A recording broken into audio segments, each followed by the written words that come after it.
축복합니다.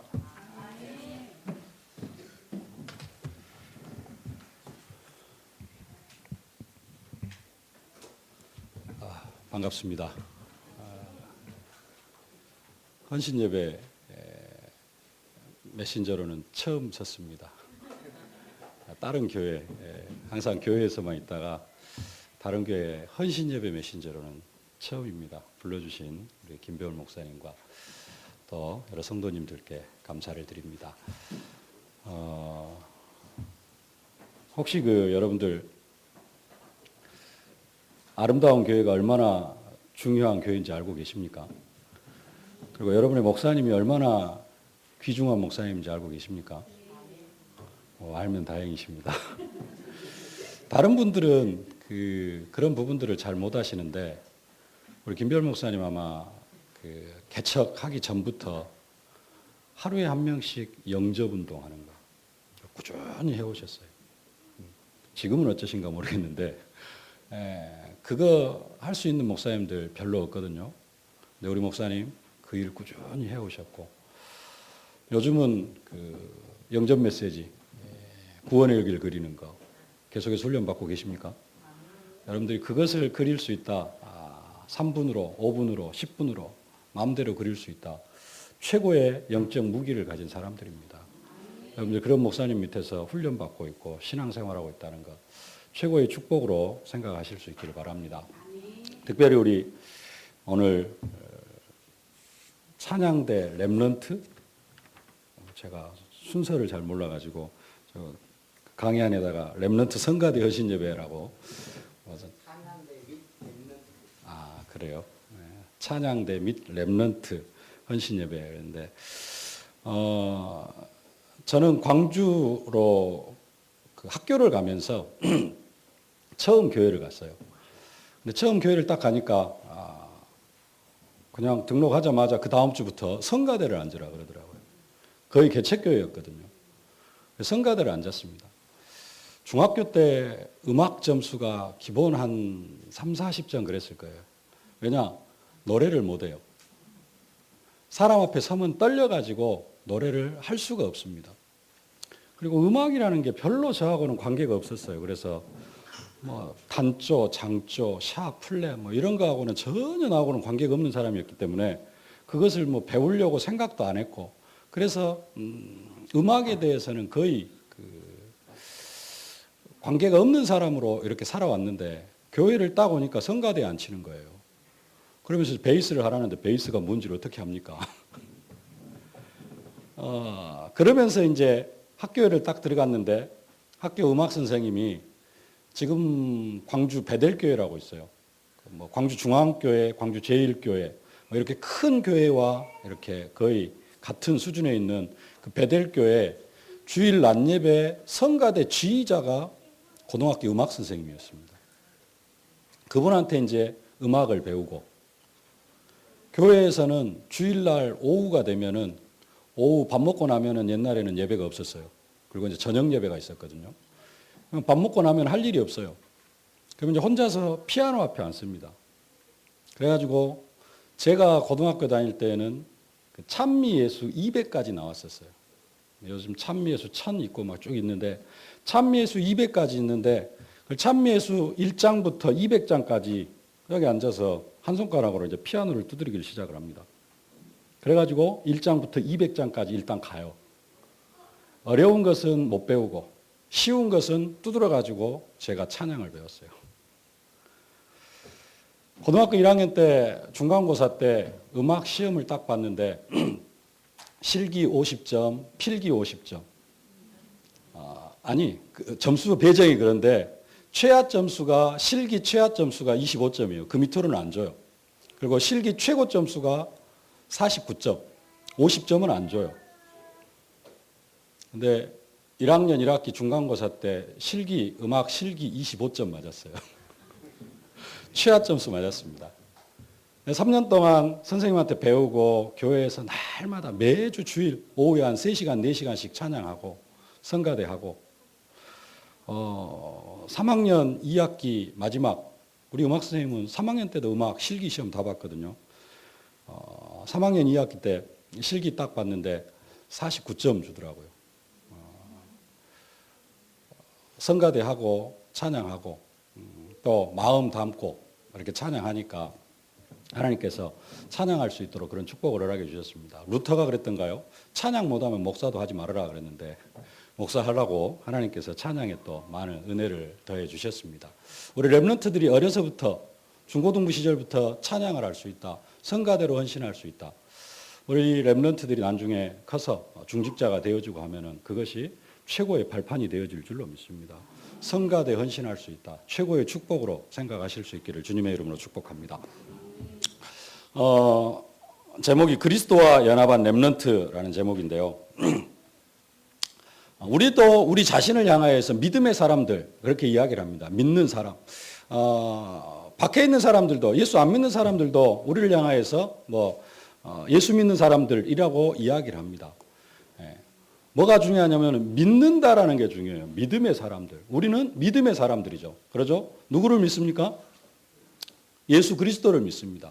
그리스도를 믿는데 뭘 믿느냐? 그리스도에 뭘 믿습니까?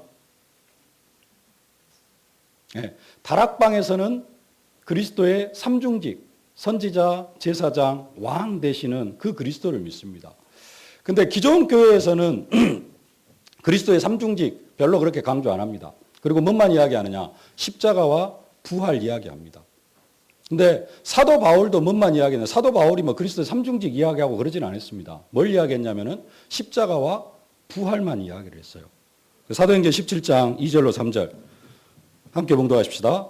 바울이 자기의 관례대로 그들에게로 들어가서 새 안식일에 성경을 가지고 강론하며 뜻을 풀어 그리스도가 해를 받고 죽은 자 가운데서 다시 살아나야 할 것을 증언하고 이르되 내가 너희에게 전하는 이 예수가 곧 그리스도라 하니. 뜻을 풀어 그리스도가 해를 받고 죽은 자 가운데서 살아나야 될 것. 해를 받고 십자가에 죽으시고 죽은 자 가운데서 살아나야 할 것을 증언하여 이르되. 그리스도에 뭘 증거했냐면은 십자가와 부활을 증거했습니다. 사도 바울이 전한 것, 십자가와 부활. 십자가 지시고 부활하신 그분이 누구다? 그리스도다. 우리 다락방에서는 주로 선지자, 제사장, 왕 되시는 그리스도. 그래서 모든 문제의 해결자 되시는 그리스도를 믿습니다. 근데 제가 요즘 쭉 메시지를 묵상하면서 성경을 묵상하면서 선지자, 제사장, 왕 되시는 그리스도만 믿어가지고는 잘못하면은 신앙생활이 잘못된 길로 갈 수 있겠다라는 그런 결론을 내렸어요. 이게 잘못 들으면 이제 이단이 될 가능성도 있는 그런 이야기인데요. 무슨 이야기냐? 그리스도께서 십자가에 죽으시고 부활하신 것은 우리가 확실하게 믿습니다. 그리고 그분이 하나님 만나는 길이 되어주신 것 확실합니다. 근데 문제는 뭐냐면은 그 그리스도께서 십자가에 못 박혀 죽으심으로 말미암아 우리에게 베풀어 주신 은혜가 뭔지, 능력이 뭔지 그런 부분들을 잘 몰라요. 그래가지고 신앙생활을 어디에서 시작하냐면은 창세기 3장에서 시작을 합니다. 이걸 잘 이해를 하셔야 돼요. 우리의 믿음이 어디에서 출발할 때가 맞느냐? 저부터가 내 믿음과 내 기도와 내 신앙생활이 창세기 3장에서 출발을 할 때가 많아요. 여기에서 출발을 하면은 시작이 잘못된 출발입니다. 우리의 신앙은 어디에서 출발해야 되느냐? 하나님 자녀에서 출발을 해야 돼요. 근데 우리의 신앙의 출발이 창세기 3장에서 출발하려고 그래요. 기도도 어디에서 하느냐? 창세기 3장에서 기도를 하려고 합니다. 구체적으로 봐보십시다. 그래서 예수를 믿으면은 뭘 믿어야 되느냐? 첫 번째로 나의 죽음을 믿으라 그랬습니다. 예수님이 십자가에 못 박혀 죽으신 것만 믿으면은 그 믿음은 믿음이 아니에요. 예수님이 십자가에 못 박혀 죽으심으로 우리에게 일어난 일이 있습니다. 그게 뭐냐? 창세기 3장 가운데 살아오던 내가 죽었어요. 그걸 믿어야 된다는 겁니다. 십자가로 1번 십자가로 우리가 얻은 것 교재 다 받으셨어요? 레위기 11장 45절 함께 한번 봉독하십시다. 나는 너희의 하나님이 되려고 너희를 애굽 땅에서 인도하여 낸 여호와라. 내가 거룩하니 너희도 거룩할지어다. 하나님이 말씀하셨습니다. 내가 거룩하니 너희도 거룩해라. 그러면은 하나님이 거룩하다는 말이 무슨 말이냐? 거룩, 그 밑에 거룩의 의미를 적어놨습니다. 거룩이라는 말은 분리, 구별되어졌다는 의미예요. 뭐로부터의 구별이냐? 모든 죄악되고 부정한 것으로부터 분리되어져 있는 상태를 거룩이라고 이야기한다. 하나님에게 죄가 있어요, 없어요? 하나님에게는 죄가 없습니다. 하나님이 죄 지을 수 있어요, 없어요? 하나님은 죄를 지을 수도 없어요. 하나님은 죄인과 함께 하실 수 있어요, 없어요? 하나님은 죄인과도 함께 하시지 않으셔요. 죄와 완전히 구별되어진, 죄로부터 완전히 구별되어진 상태가 한마디로 이야기하면 거룩입니다. 그래서 하나님을 뭐라고 이야기하느냐? 거룩하신 하나님. 그러죠? 하나님을 거룩하신 하나님이라 그래요. 그분은 죄도 없으시고 죄를 지을 수도 없으시고. 그런데 그 하나님께서 말씀하시기를 내가 거룩하니 너희도 거룩해라라고 그럽니다. 그 말은 무슨 말이냐? 너희에게서 죄도 없어야 되고 우리들은 죄도 지으면 안 되고 죄도 가까이 하면 안 된다라는 이야기예요. 한 가지 묻겠습니다. 여러분 죄 안 지을 수 있어요, 없어요? 자, 거기에서부터 출발하는 게 우리의 보편적인 신앙의 출발입니다. 우리는 다 그렇게 믿어요. 죄를 지을 수밖에 없다. 그럴 수도 있습니다. 죄를 지을 수도 있어요. 근데 어느 정도로 믿느냐? 죄를 지을 수밖에 없는 존재로 인정을 하고 시작을 한다는 겁니다. 계속해서 봐보십시다. 히브리서 10장 10절을 보겠습니다. 이 뜻을 따라 예수 그리스도의 몸을 단번에 들이심으로 말미암아 우리가 거룩함을 얻었노라. 예수 그리스도께서 십자가에 못 박혀 죽으심으로 말미암아 우리가 뭘 얻었느냐? 거룩함을 얻었어요. 이 거룩함이라는 말은 무슨 말이에요? 똑같이 하나님께서 하나님처럼 우리를 완전히 죄에서 구별시켜 주셨다라는 겁니다. 우리를 어떤 상태로 만들어 주셨느냐? 아담이 창세기 3장 범죄하기 이전에 창세기 2장의 상태로 우리를 만들어 주셨다라는 겁니다. 그러면 아담은 죄를 지을 수도 있고 죄를 안 지을 수도 있어요. 그런데 사단에게 속아서 죄를 짓게 되어졌죠. 우리를 어떤 상태로 만들어줬어요? 거룩함을 얻은 상태로 만들어 주셨어요. 그리고 뭐라고 이야기하느냐? 그 뒤에 히브리서 10장 16절 17절 함께 봉독하십시다. 주께서 이르시되 그날 후로는 그들과 맺을 언약이 이것이라 하시고 내 법을 그들의 마음에 두고 그들의 생각에 기록하리라 하신 후에 또 그들의 죄와 그들의 불법을 내가 다시 기억하지 아니하리라 하셨으니. 우리를 죄 없다고 해주셨어요. 거룩하게 해주셨어요. 죄에서는 완전히 딱 띄어났어요. 그게 십자가에서 그리스도께서 하신 일입니다. 그리고 뭐라고 이야기합니까? 내가 그들의 죄와 그들의 불법을 다시는 기억하지 아니하겠다. 우리의 죄를 다시는 기억하지 아니하겠다라고 그것을 언약을 세울 것을 말씀하셨어요. 세웠다라고. 그들과 맺을 언약은 이것이라. 하나님께서 우리의 죄를 기억해요, 안 해요? 안 해요. 어제 죄 지었어요. 어제 죄 지었어요, 안 지었어요? 지었어요. 근데 오늘 하나님 앞에 나오면은 하나님이 그 죄 기억해요, 안 해요? 안 해요. 뭔만 보느냐? 예수 피만 보셔요.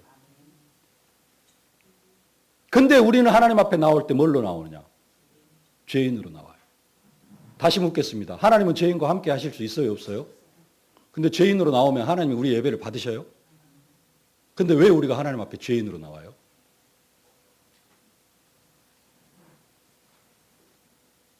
제가 한 이야기예요. 여러분들이 대답했습니다. 제가 정의를 한 게 아니고 여러분들이 대답을 했어요. 하나님은 죄인과 함께 하실 수 없어요. 근데 우리는 뭘로 나와요? 항상 죄인으로 나와요. 그리스도의 십자가의 보혈의 공로를 의지하고 나온 게 아니고, 그래서 하나님의 은혜에 감사함으로 나온 게 아니고 항상 뭘로 나와요? 하나님, 내가 죄를 지었어요. 내 죄를 용서해 주세요. 한 가지 더, 회개가 뭡니까? 회개가 뭐라고요?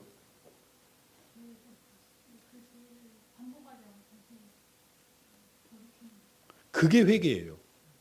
하나님, 내가 이렇게 죄를 지었습니다. 내 죄를 용서해 주십시오 라고 하는 게 회개가 아닙니다. 하나님, 내 죄를 용서해 주십시오 하고 또 죄 지어. 회개했어요, 안 했어요? 안 한 겁니다. 회개는 뭐냐? 죄에서 완전히 딱 돌아서는 게 회개예요. 근데 우리는 회개의 개념이 뭐냐? 하나님 내가 이런 죄를 지었으니까 하나님 내 죄를 용서해 주십시오. 그래갖고 항상 우리가 뭘로 나와요? 죄인으로 하나님 앞에 나와요. 그게 우리의 신앙의 출발점이 잘못됐다라는 겁니다. 나의 상태가 어떤 상태냐? 우리의 신앙의 출발점이 뭐가 되어야 되느냐? 갈라디아 2장 20절. 여러분 잘 알고 있습니다. 내가 그리스도와 함께 십자가에 못 박혔나니. 근데 그 뒤에다가 그렇게 써놨습니다. 내가 그리스도와 함께 십자가에 못 박혔나니. 현, 완, 수. 이게 뭔 말이냐? 현재, 완료, 수동태예요. 개념이 현재, 완료, 수동태. 현재, 완료, 수동태라는 말은 무슨 말이냐면은 과거의 어느 시점에서 어떤 사건이 일어났어요. 그 말은 무슨 말이냐면은 성경 그대로 하면은 과거의 어느 시점에서 내가 그리스도와 함께 십자가에 못 박혔고 그 상태가 언제까지 진행이 되어진 거예요? 지금까지도 동일하게 진행이 되어져 가지고 지금도 그 상태 속에 있는 겁니다. 나는 지금 어떤 상태예요? 그리스도와 함께 십자가에 못 박혔고 내가 십자가에 못을 박혀서 죽은 게 아니라 수동태. 누구에 의해서? 하나님에 의해서. 예수 믿는 순간 내가 죽으려고 죽은 게 아니라 하나님이 그냥 나를 예수 그리스도와 함께 십자가에 같이 못 박아서 죽여버렸어요. 그게 납니다. 내가 그리스도와 함께 십자가에 못 박혔나니 그런즉 이제는 내가 산 것이 아니요. 여기에서 나는 누구예요? 창세기 3장 가운데 살아오던 나. 그 나는 없어졌어요. 그리고 나는 누구냐? 내 안에 그리스도께서 사신 것이라. 나를 이야기할 때는 누가 이야기가 되어져야 돼요? 그리스도가 이야기가 되어져야 돼요. 그리스도라면 어떻게 할까가 내가 어떻게 할 것이 되어져야 돼요. 근데 우리는 항상 시작이 뭐예요? 내가 시작이에요. 그리고 어떻게 해야 돼요? 그리스도 또 바라봐야 돼. 그리스도가 항상 나와 그리스도를 항상 분리시켜서 생각을 해요. 그러죠? 근데 그게 아니라니까요. 내 안에 그리스도께서 사셔요. 그게 나예요. 창세기 3장 가운데 살아오던 나는 어떻게 됐어요? 그리스도와 함께 십자가에 못 박혀 죽었어요. 이게 우리의 신앙의 출발점이 돼야 되고 이것이 예수 그리스도께서 십자가에 못 박혀 죽으신 것을 믿는 진짜 믿음입니다. 말로만 예수님 십자가에 못 박혀 죽으셨다고 하는데 나는 뻘뻘 살아요. 창세기 3장 죄 짓고 살아가던 나는 뻘뻘 살아있어. 그러니까 어떻게 해요? 예수 믿으면서도 늘 죄 짓고 살아가요.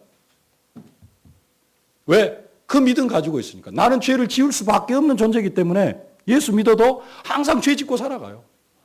믿음의 출발이 거기에요. 내가 어떻게 죄를 안 지어요? 죄 지을 수 있어요? 없어요?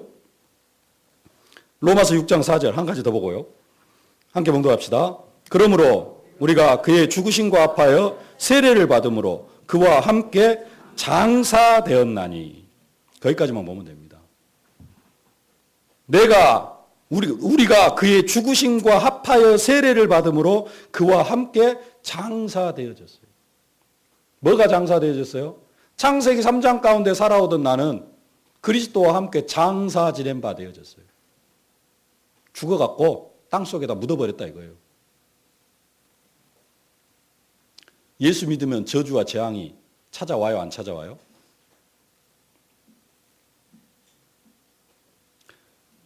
헷갈리죠? 예수 믿으면 지옥 갈 수 있어요, 없어요? 없어요. 왜 지옥을 못 간 줄 아세요? 지옥 가야 될 그 사람이 죽어버렸어요. 내가 그리스도와 함께 십자가에 못 박혔나니 장사 지낸 바 되어졌나니. 그래서 예수를 믿으면은 십자가에 내가 못 박혀 죽었기 때문에 지옥을 갈 수가 없어요. 지옥은 뭐냐면은 죄의 삭시예요. 죄 값으로 우리가 지옥을 갑니다. 근데 그 죄인이 어떻게 돼버렸어요? 죽어버렸어요. 죽은 사람한테는 형벌을, 죄값을 치르게 할 수 있어요? 없어요? 없어요. 그래서 우리가 지옥을 못 가는 겁니다. 예수 믿는 사람한테 저주와 재앙이 내려올 수 있어요? 없어요? 없어요.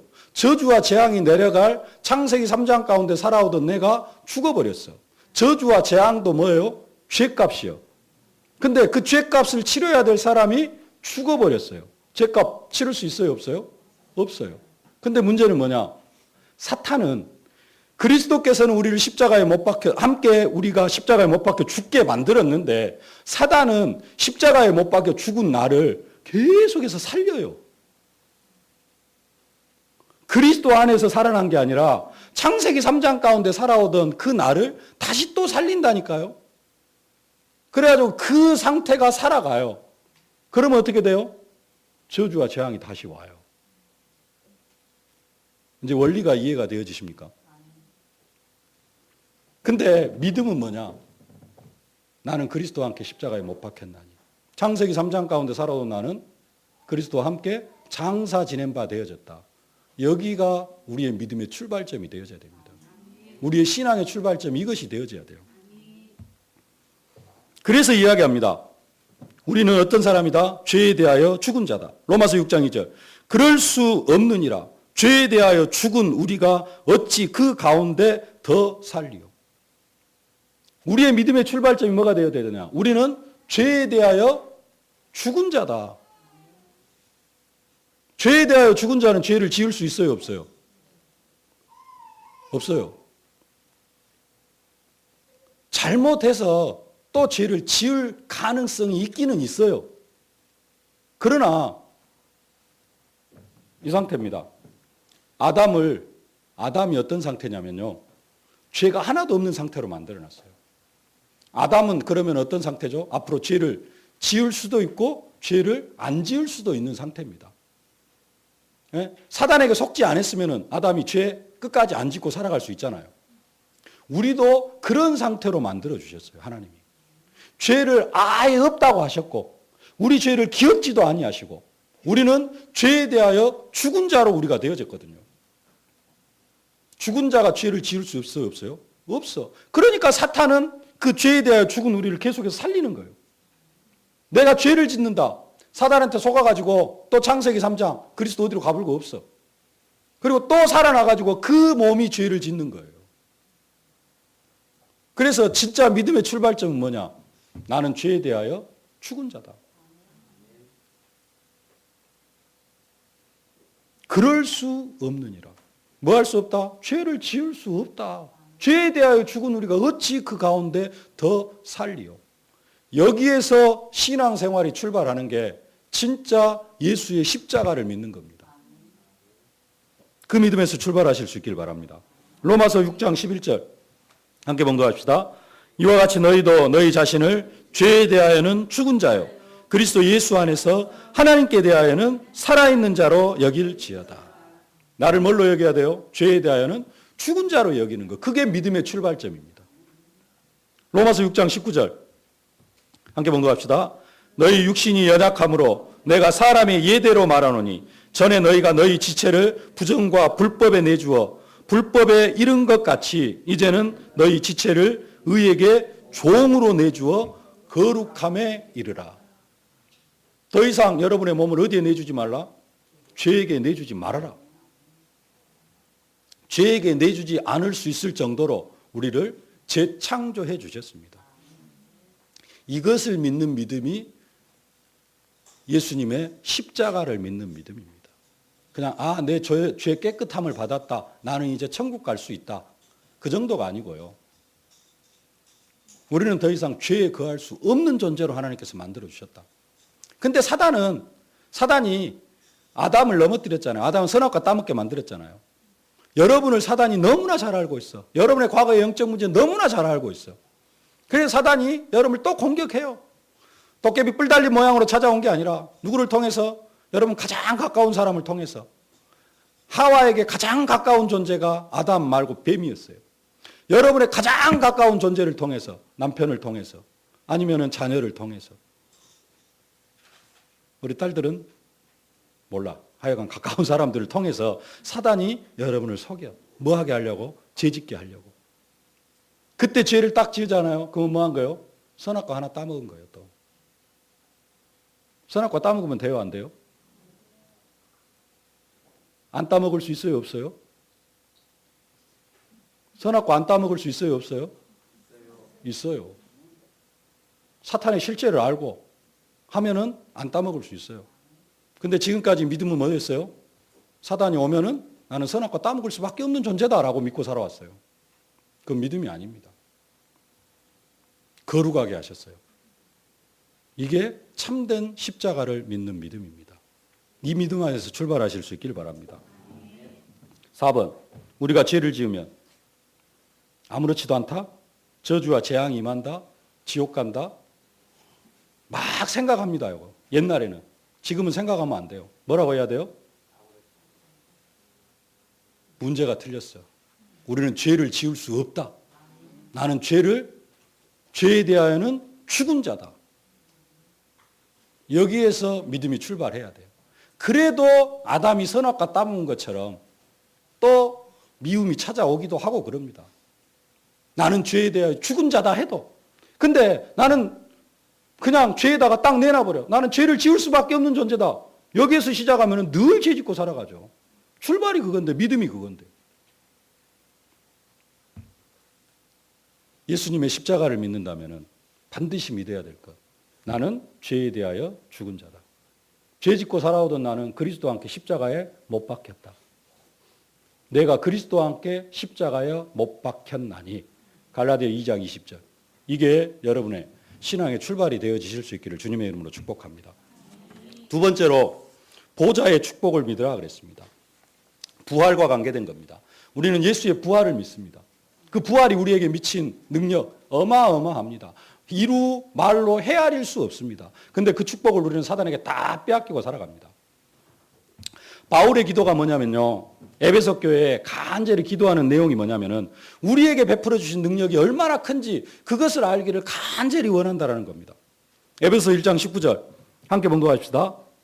그의 힘의 위력으로 역사하심을 따라 믿는 우리에게 베푸신 능력의 지극히 크심이 어떠한 것을 너희로 알게 하시기를 구하노라. 한마디로 이야기하면 그냥 하나님께서 우리에게 엄청난 능력을 베풀어 주셨는데 그 능력이 얼마나 큰지를 알기를 원한다라는 겁니다. 하나님께서 이미 저와 여러분들에게 어마어마한 능력을 베풀어 주셨어요. 그 능력을 알기를 원한다라는 거예요. 그래가지고 에베소서 1장 20절, 22절까지 쭉 보면은요, 우리에게 베풀어 주신 능력을 이야기하는 게 아니라 먼저 누구에게 베푸신 능력을 이야기하냐? 그리스도께 베풀어 주신 능력을 이야기를 합니다. 하나님의 능력이 그리스도에게 임하여 가지고 그리스도를 어떻게 했느냐? 죽은 자 가운데서 살리시고 그를 하늘에서 자기의 오른편에 앉히셨다라고 이야기를 해요. 20절 함께 봉독합시다. 그의 능력이 그리스도 안에서 역사하사 죽은 자들 가운데서 다시 살리시고 하늘에서 자기의 오른편에 앉히사. 네, 이게 능력이 그리스도 안에서 임하여 가지고 나타난 축복입니다. 두 가지예요. 죽은 자 가운데서 살리셨어요. 그리고 그 예수를 어떻게 했어요? 하늘에서 자기의 오른편에 앉히셨어요. 그러면은 하나님이 천국에서 하늘에서 여기 딱 앉아 계시고 예수님이 오른편에 앉아 계신다. 그런 이야기입니까? 천국 가면 하나님 볼 수 있어요? 없어요? 천국 가도 하나님 못 봅니다. 네. 하나님 뭐 어디 이렇게 형체로 천국에 가면 앉아 계시고 그런 분이 아니셔요. 그러면은 예수 그리스도를 하나님 보좌 우편에, 하나님 오른편에 앉히셨다는 말이 무슨 말일까요? 21절부터 그 내용이 구체적으로 설명이 되어져 있습니다. 모든 통치와 권세와 능력과 주권과 이 세상뿐 아니라 오는 세상에 일컫는 모든 이름 위에 뛰어나게 하셨다. 믿어집니까? 그것이 예수님을 보좌 우편에 앉혀주셨다라는 실질적인 내용입니다. 예수 그리스도를 어떻게 하셨어요? 모든 이름 위에 뛰어나게 하셨어요. 한 가지 더. 22절. 또 만물을 그의 발 아래에 복종하게 하셨어요. 모든 만물을 예수의 발 아래에 복종하게 만들었어요. 그래서 예수님께서 말씀하시잖아요. 하늘과 땅의 모든 권세를 내게 주셨으니. 그게 뭐냐면은 보좌의 축복이고 그게 예수 그리스도에게 임한 능력입니다. 아니, 이렇게 설명해. 우리에게 베푸신 능력이 그리스도 안에서 그렇게 역사했어요. 누구에게 베푸신 능력이? 우리에게, 나에게 베푸신 능력이. 우리 렘넌트에게 베푸신 능력이 먼저 누구 안에서? 그리스도 안에서 그리스도를 죽은 자 가운데서 살리셨고 그를 어디에 앉히셨어요? 보좌 우편에 앉히셨어요. 그게 그리스도 안에서 나타난 능력입니다. 그리고 나서 에베소서 2장 1절부터 이제는 누구에게 임한 능력을 이야기하느냐? 우리에게 임한 능력을 이야기를 합니다. 그게 에베소서 2장 1절. 여러분 잘 아시죠?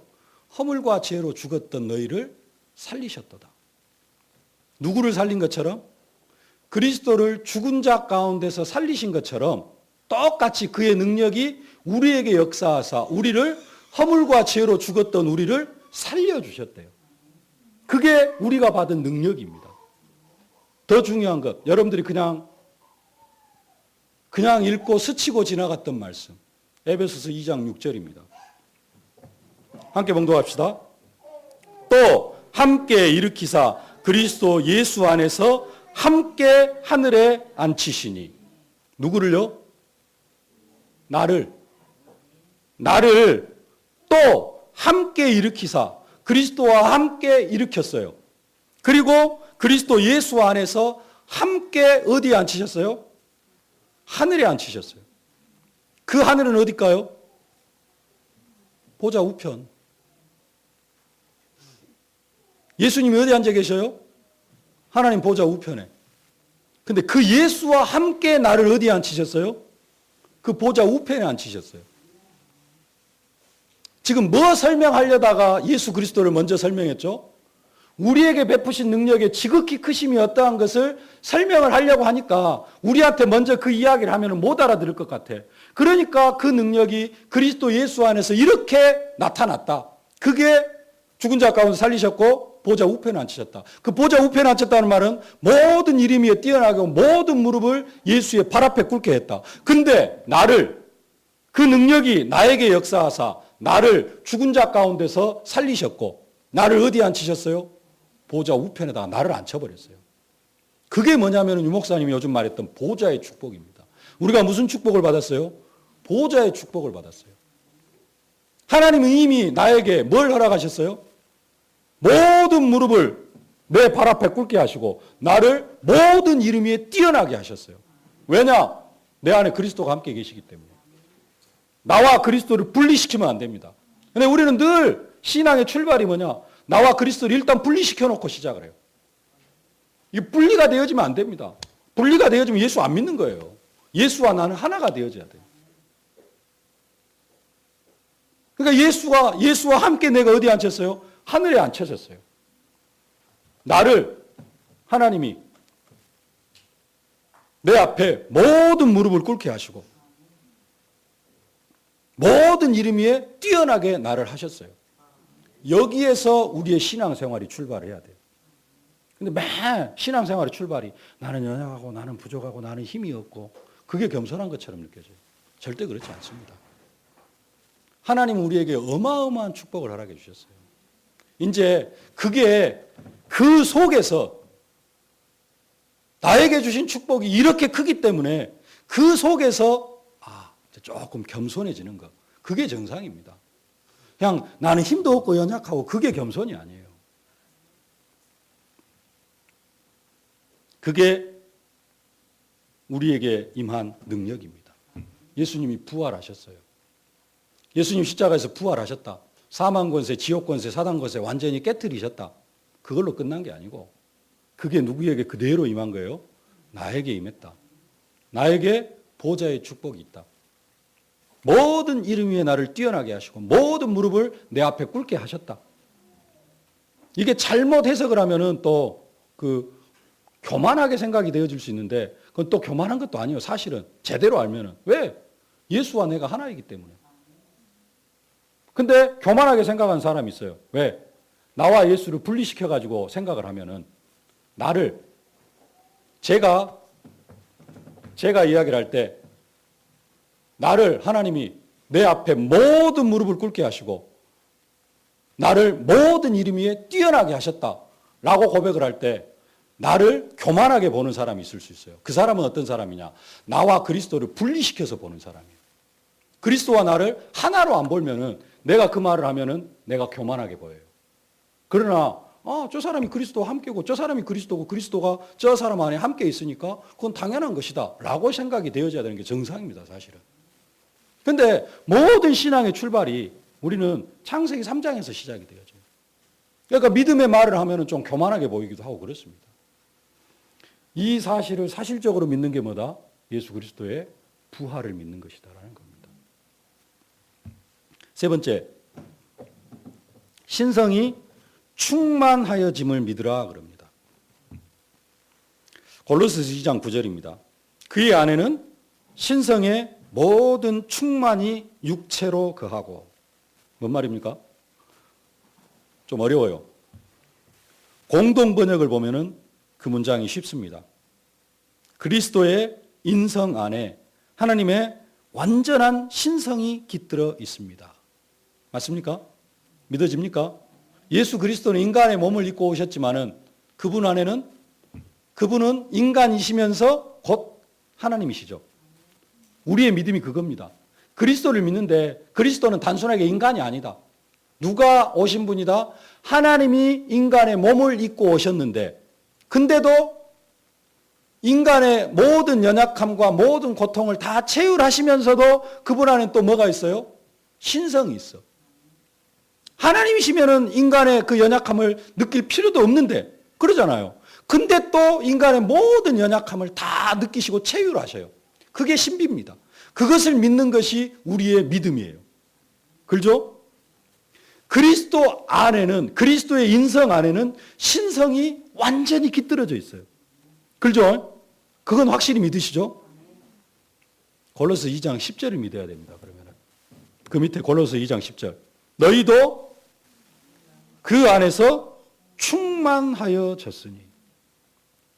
나도 그리스도 안에서 뭐가 충만해졌어요?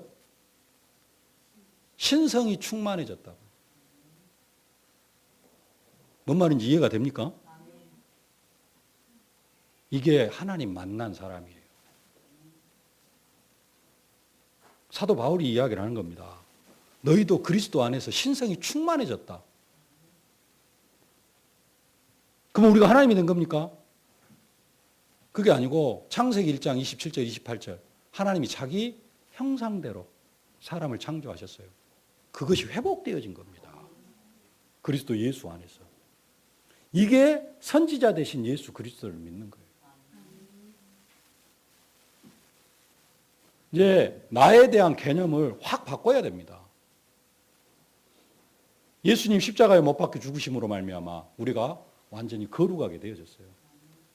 자, 여러분들이 그 여자들 그 웨딩 드레스 있잖아요. 네. 그 웨딩 드레스도 뭐 여러 가지가 있습니다만 아주 하얀색, 바짝바짝바짝 하얀 옷을 딱 입고 있다라고 한번 생각을 해보세요. 뭐 여기는 그냥 앉을 수 있습니다만은 길가에 있는 벤치에 앉을 수 있을까요, 없을까요? 앉을 수 있어요, 없어요? 절대 못 앉습니다. 그러죠? 못 앉아요. 등산복 입고 가다가 그 벤치에 앉을 수 있어요, 없어요? 쉽게 앉습니다. 그러죠? 웨딩 드레스를 입고는 의자에 함부로 앉지도 못해요. 진짜 깨끗하다고 사람이 엉덩이로 늘 닦는 이 교회 의자에나 앉을 수 있지. 교회 의자도 저 밖에 나가는 의자에 혹시 있으면은 거기도 못 앉아요. 왜? 먼지 묻으니까. 차가 저쪽에서 씩 하면 매연을 쫙 뿜고 온다. 어찌해야 돼요? 빨리 저 멀리 피해야 돼. 그 매연에서 완전히. 예. 그게 하얀 웨딩 드레스를 입고 있는 사람의 모습입니다. 그 사람은 자기가 어떤 존재인 줄 알아요? 웨딩 드레스를 입고 있다는 사실을 알아요. 그 사람은 시커먼 것들이 가까이 오는 것을 멀리를 해요.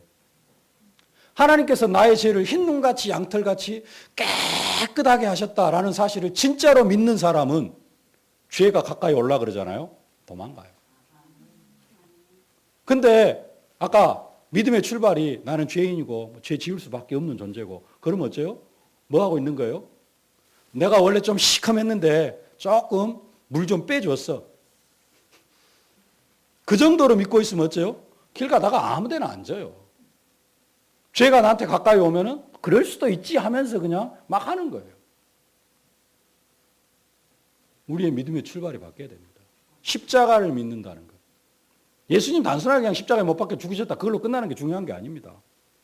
나를 그리스도와 함께 내가 장사 지낸 바 되어지고 나에게 진짜로 하얀 옷을 입혀준 상태예요. 예수님은 이사야 1장 18절 너희 죄가 주홍같이 붉을지라도 흰 눈같이 양털같이 우리를 희게 해주시겠다고. 우리의 죄를 기억지도 않게 해주겠다고. 여기에서 우리의 믿음이 출발하고 또 한 가지 나는 연약하고 나는 부족하고 그게 아니라 보좌의 축복. 모든 이름 위에 뛰어나게 하시고 모든 무릎을 내 앞에 꿇게 하시고 귀신을 쫓아내고 병든 사람에게 손을 얹은 즉 나으리라.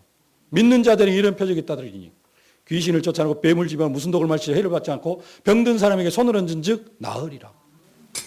그 축복을 허락해 주셨습니다. 우리는 하나님의 신성이 충만해진 상태가 되어졌어요. 근데 중요한 것은 이제 이것을 알면 누릴 수 있느냐? 누릴 수 있는 사람이 있고 이 축복을 못 누리는 사람이 있습니다. 누릴 수 있는 사람은 어떤 사람이냐? 기도하는 사람은 누려요. 기도하지 않은 사람은 절대 이 축복을 누리지를 못합니다. 자, 쉽게 말해서 우리에게 뭘 주셨어요? 귀신을 내어쫓는 권세를 허락해 주셨어요. 자, 귀신 들려가지고 사람 목소리가 안 나오고 귀신 목소리가 나오는 사람이 여기 딱 서 있다고 한번 생각해 보세요. 이 사람에게 다가와가지고 귀신 쫓아낼 수 있는 사람. 나머지는 못해요? 왜 못해요? 여러분한테 있다니까요, 능력이. 근데 못하는 사람이 있고 하는 사람이 있어요.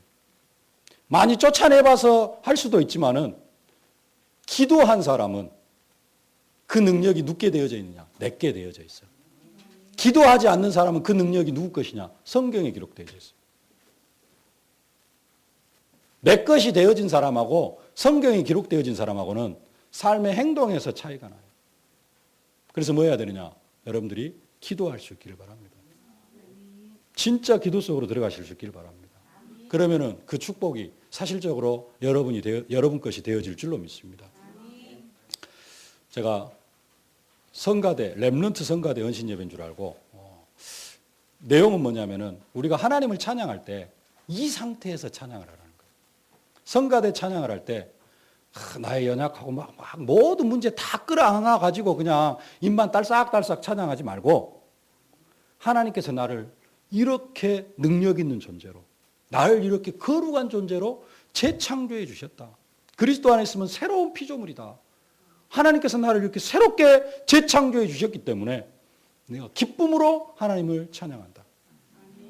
여러분들이 이러한 믿음으로 찬양하면 그 찬양을 하나님께 기뻐 받으시고 여러분들이 이런 상태로 신앙생활을 하면 여러분의 신앙생활을 여러분의 인생을 하나님이 기뻐 받으실 줄로 믿습니다.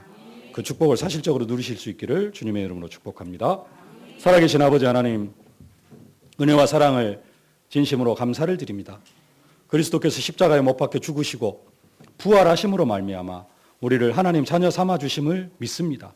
아버지 하나님, 단순하게 하나님 자녀가 아니라 우리를 모든 불의에서 깨끗게 하시고 또 창세기 3장 가운데 살아오던 나는 이미 그리스도와 함께 장사 지낸 바 되어진 사실을 믿게 하시니 진심으로 감사를 드립니다.